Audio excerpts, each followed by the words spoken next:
And that's what the reveal is all about. Let's dwell on the UK, because that's where we're here right now, and the whole world has been watching us recently. I actually do want to get your take on the assassination attempt, and I want to get your take on the virus or next virus. But you mentioned Starmer, you mentioned the UK. We've seen riots, we've seen accusations of a two-tier justice system, we've seen the English Defence League pitted against the Muslim extremists and the riots. We've seen the people that have posted on social media sent to prison, or at least it looks like some of them were sent to prison. And the whole world is watching. I get messages from people all around the planet saying, are you safe there? What's going on? Today, for the first time ever, David, I had to think in preparing for this that we could be arrested by what we would be saying. And I didn't have that feeling in 2020, even though we were saying things that were maybe upsetting even more people. What do you see happening in the UK? Is this just a carbon copy of what happens in America with open borders and getting people riled up and divided? Yeah. Or is they taking it to the next level here? You've got to divide and rule your target population, because there's so many of them, compared with ultimately the people in the know, compared with you. And so you open the borders and you allow in enormous numbers of illegal migrants who you don't know who they are. You put them up in hotels. You see, let's break this down to the level that this is all happening at, because we see this, we see that, this event and that event, but actually let's get it down to its foundation.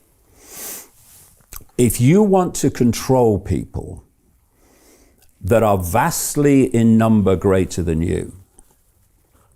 you have to control their perception. You have to. Because why do people behave as they do? Because they perceive as they do. And why do they perceive as they do? Because of information they receive. That information could be, a chat down the pub, or it could be the 10 o'clock news, it could be a Facebook post, a Twitter post, or whatever.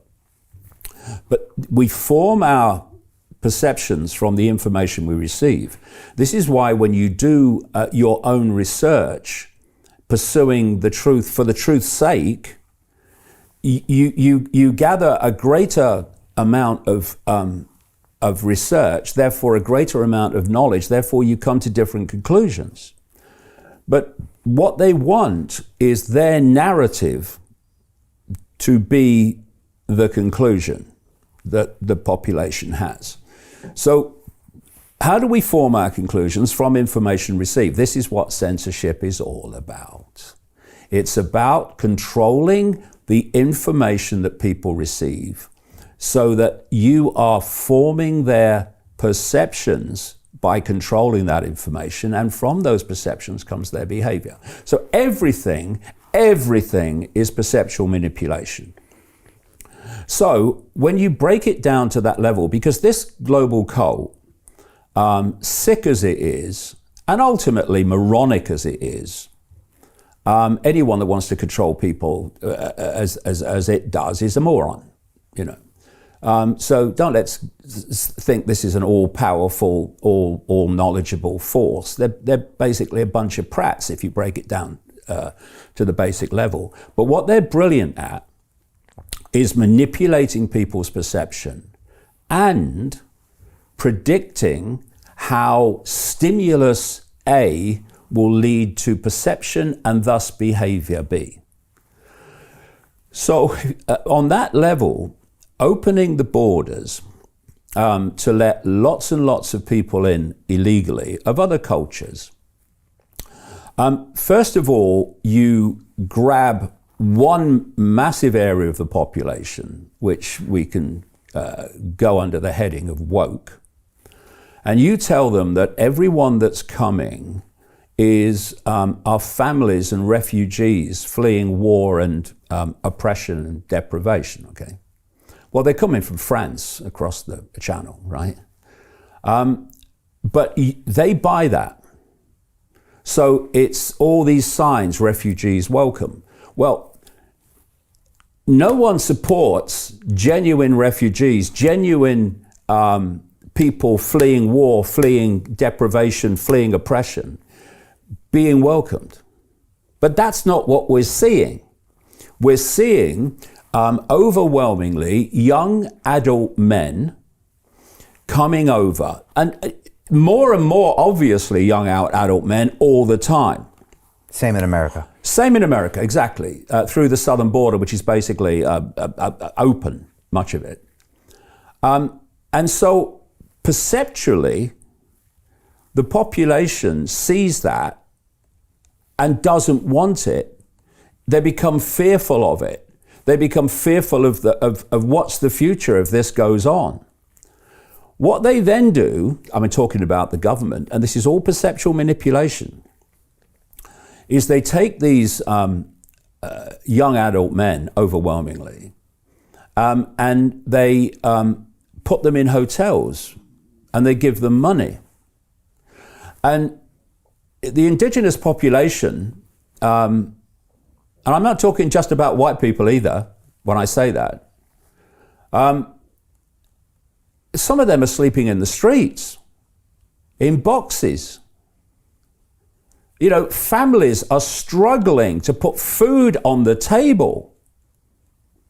Their kids are going to bed hungry at night. And they see people coming over illegally on boats, which could be stopped, but you've only got to listen to the leaked communications between the French Navy and the border police of Britain. They're escorting them over and handing them over. It's a scam. It's all planned. This has been in my books for absolutely decades, that this was the plan, to open the borders and facilitate this. Why? Because you've got the wokers saying they're refugees. Refugees, welcome, yeah, but they're not overwhelmingly. But that's where they go at. So now you've got those that are looking at, so no, they're young adult men. So now you've got divide and rule between the wokers and the, quote, far right. There you go. And then, people are looking at the putting up in hotels and the money that's given to them and all that stuff. And they become resentful. They become resentful because, well, look at all the deprivation in Britain that's not being dealt with. And now we're seeing this resentment, divide and rule. So now you're having the divide, not just between the wokers and the if you like, the people that can see that something's happening that's not good. You've got now the divide and rule between those that can see it and don't want it, and the people coming in. And then you expand that. If you don't see the bigger picture of what's going on and how we're all being played off against each other, you then start to relate all these illegal migrants coming in with the migrant population in general. And so you become more and more resentful and antagonistic towards them. And you have got exactly what all this is about: turning the population against itself. And I'll say this to the migrants coming in illegally, and to people that support all this. Perhaps you first of all explain how basic services are going to survive, our so-called education, how hospitals and what are going to survive when there's an endless increase in demand because of what's going on. Hey, I know investing in crypto is scary. It takes a real leap of faith because there are so many scams, rug pulls, and bad actors out there. It's a dangerous business, which is why 95% of people lose all their money. Well, that's why I created the London Real Investment Club, so you can access the hottest deals on the planet and use the crypto bull market to create the generational wealth that you deserve. Join my team of over 100 people from around the world that are making millions of dollars behind the scenes investing in blockchain, AI, Web3 games, DeFi, Bitcoin, and more. Don't miss out. Click the link below to book a call with one of my team now. But hurry, This bull market will end soon. I know investing crypto can be scary. That's why you gotta join the investment club. Pull the trigger. Let's do this.